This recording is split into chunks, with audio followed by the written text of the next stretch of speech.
From styled rooms to strategy, I'm Ashley Bruggeman, and this is Charm and Circumstance. I'm an interior designer, entrepreneur, mother, teacher, and so many things just like you, which means we all need a little bit more rest. In today's episode, we're slowing things down and talking about weekend rhythms, those grounding routines that make the end of the week feel like a gift rather than a leftover to-do list. We'll talk about intentional rest, creating space for stillness, and giving yourself permission to not just catch up, but to breathe.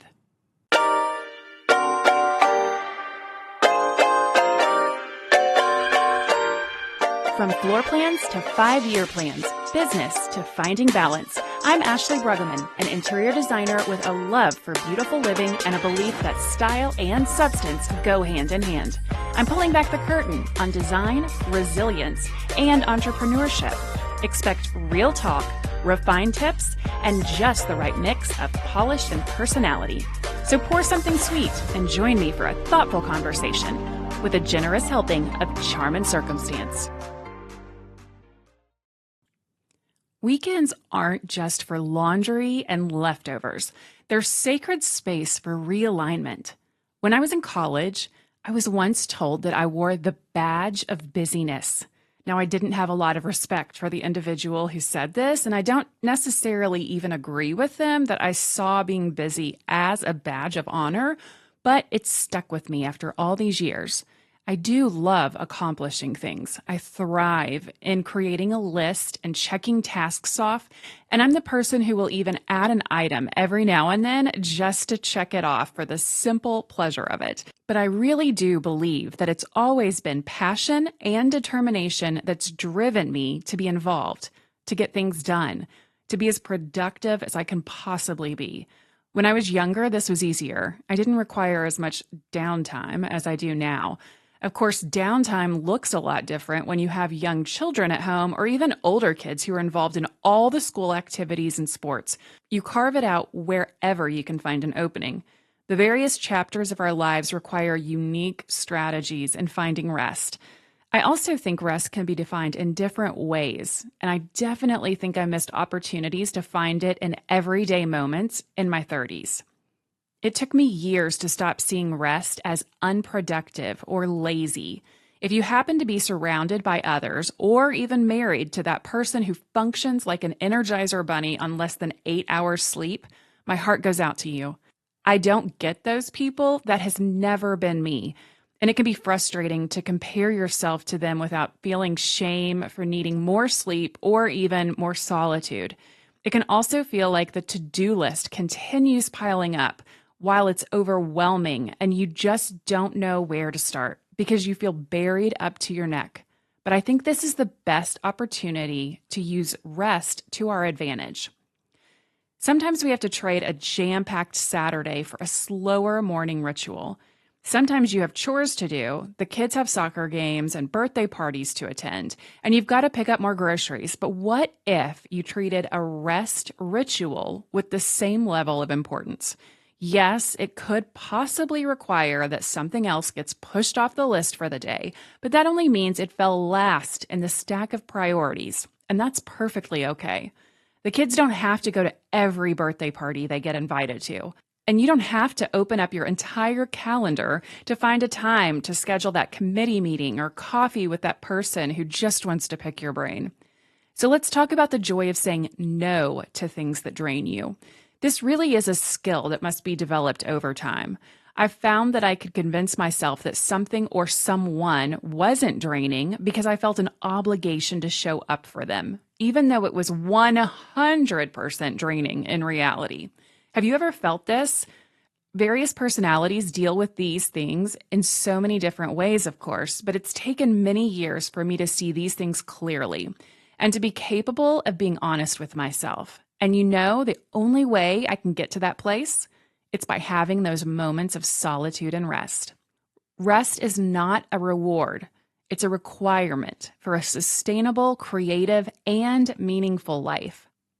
I have a few weekend rhythms that have anchored me through the years. They've definitely changed with various chapters of life, but The Friday evening wind down has always been a favorite of mine.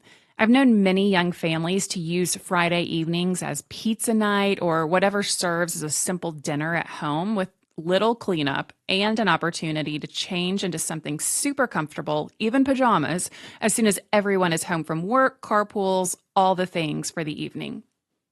They don't make plans to go out on Friday nights and instead use it as the night they spend as a family, just taking it easy at home together, which could mean pizza and board games, or a movie, or just playing in the backyard, or a long family walk. It's used as a time to escape the rest of the world. Once my son was in high school, we started a tradition of going out to dinner on Friday nights and then going to the grocery. I know, exciting, right? But here's the thing.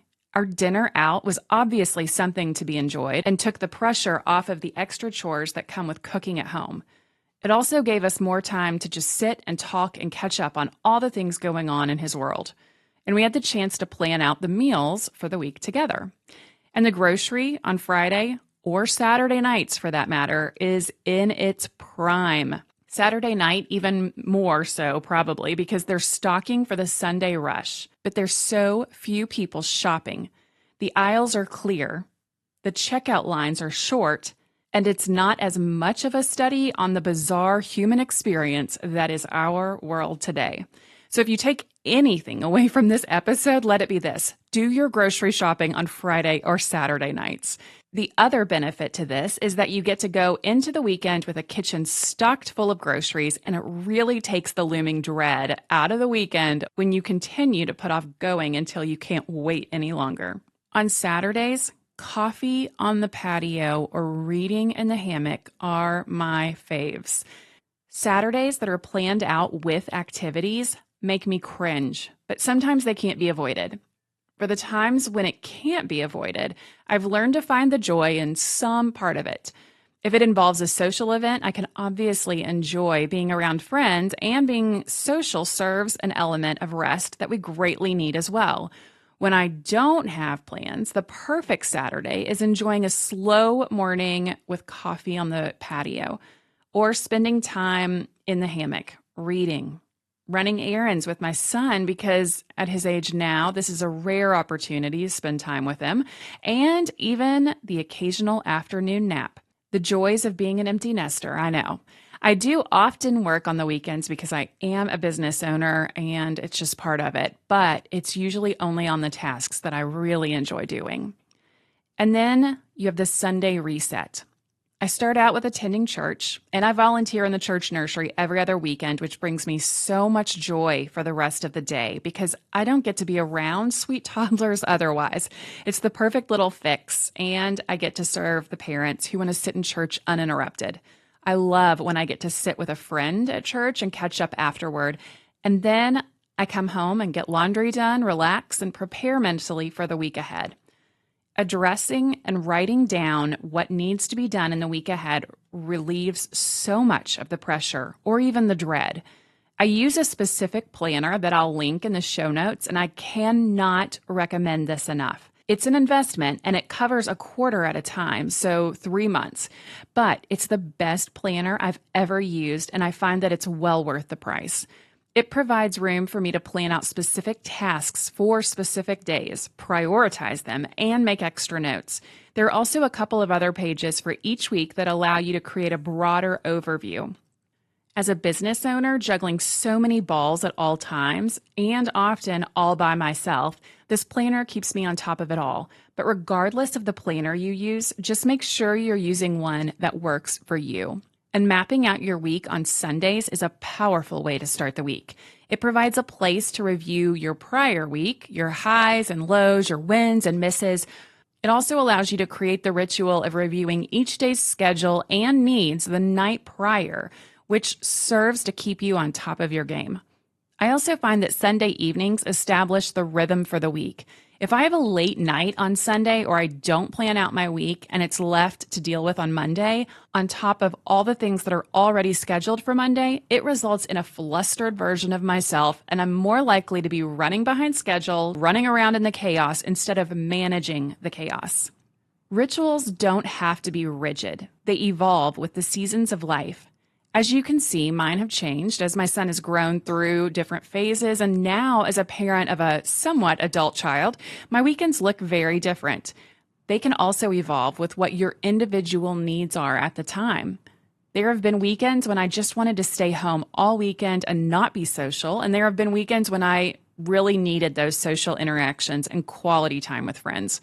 We have to learn to listen to ourselves and get skilled at identifying our particular needs in a specific moment of time, and then developing the skill set of saying no, no matter how much FOMO we encounter.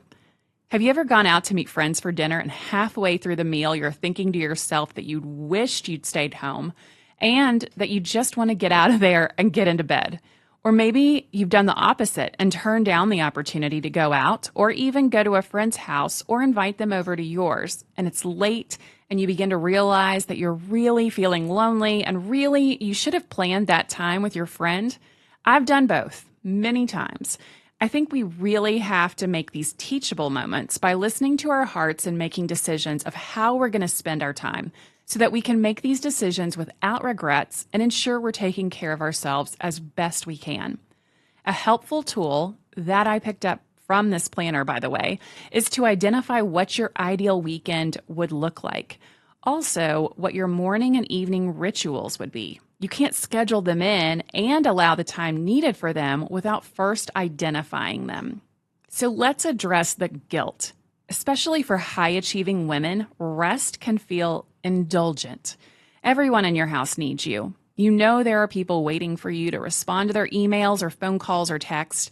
There are others waiting to receive needed information from you.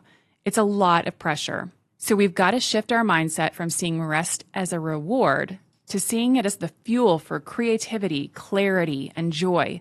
It's not separate from our goals. It supports them. And it also sets an example for not only our children, but also for those we work with.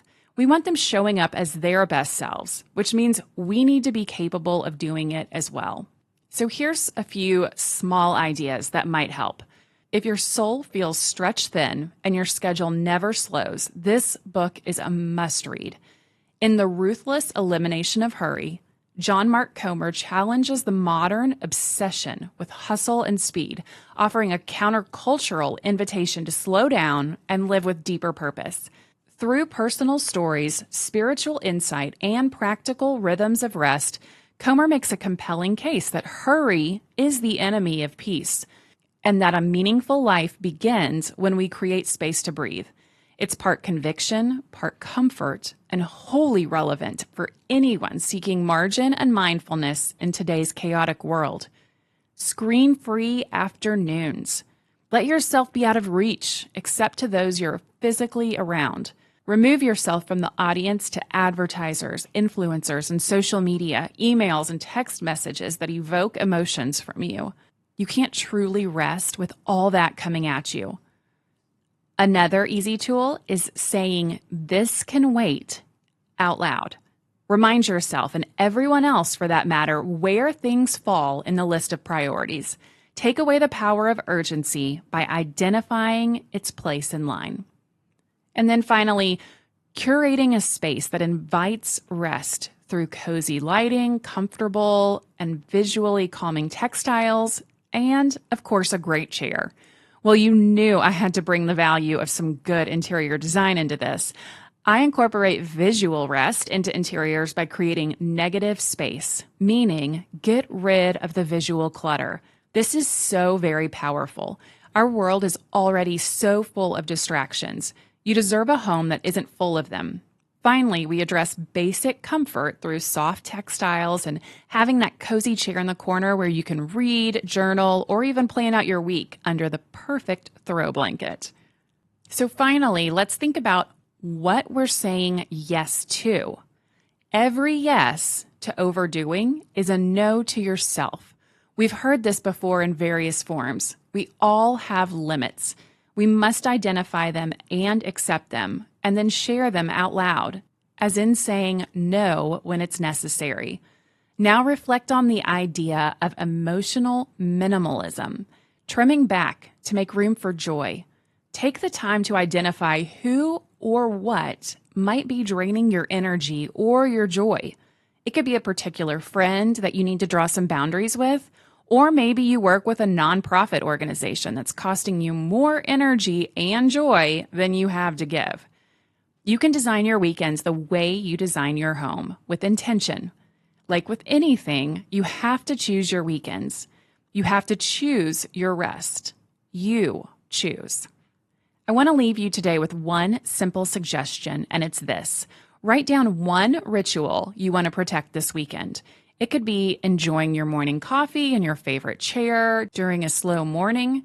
It could be taking time for a walk or yoga, or it could simply be sitting down with a book you've been wanting to read for a while now. Whether it's a solo walk, a coffee date with yourself, or an hour with your favorite book, rest doesn't have to be grand to be sacred. Let this be your reminder that slowing down isn't falling behind. It's how we catch up with ourselves. If this episode resonated with you, I would love to hear about the rhythms and rituals that ground your weekends. Share them with me over on Instagram at Charm and Circumstance. I'll see you in the next episode, friend. Thanks for joining me on Charm and Circumstance. Be sure to subscribe, leave a review, and follow along on Instagram, because charm is personal and circumstance is what you make of it.